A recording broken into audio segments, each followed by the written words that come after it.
இல்ல மோடியை பார்க்க கூடாதுன்றதுக்காக அந்த அல்லாஹு அக்பர்ன்றத மறைச்சிட்டாங்க. அப்புறம் இப்ப எடுத்துட்டாங்க. ஏங்க அ. அது பொய்யான செய்திங்க.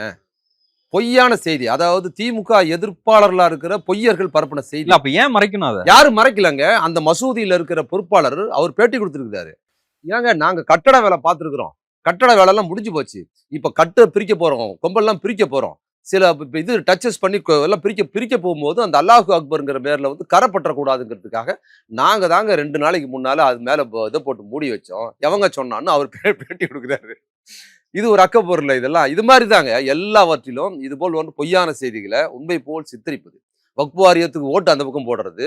வக்ஃப் வாரியத்துக்கு ஓட்டு போட்டவனோட கூட்டணி வச்சுக்கிட்டு அவனுக்கு முட்டு குடுக்குறது.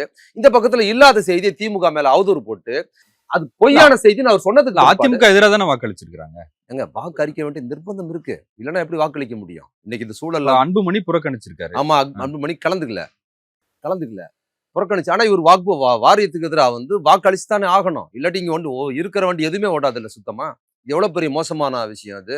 இன்னைக்கு வந்து நிதிஷ்குமாருக்கு அந்த ஊர்ல என்ன நடக்குது பாத்தீங்கல்ல? எல்லாரும் கட்சி விட்டு நெறைய பேர் விலகுறாங்க. அவருக்கு என்ன போராட்டம் நடக்குது. இப்ப ஒண்ணுமே இல்லைங்க ஏற்கனவே. இப்ப வக்ஃப் வாரியத்துக்கு நீங்க போய் ஓட்டு போட்டிருந்தீங்கன்னா, இன்னும் ஒண்ணும் இல்லாம போயிடும். அதனால அவங்க வாக்களிச்சிருக்காங்க. அதனால வக்ஃப் வாரியத்துக்கு எதிரான இதுவரைக்கும் ஒரு போராட்டம் கூட நடத்துனது இல்ல. என்ன போராட்டம் நடத்திருக்காங்க? நேத்து கூட இவரு கூட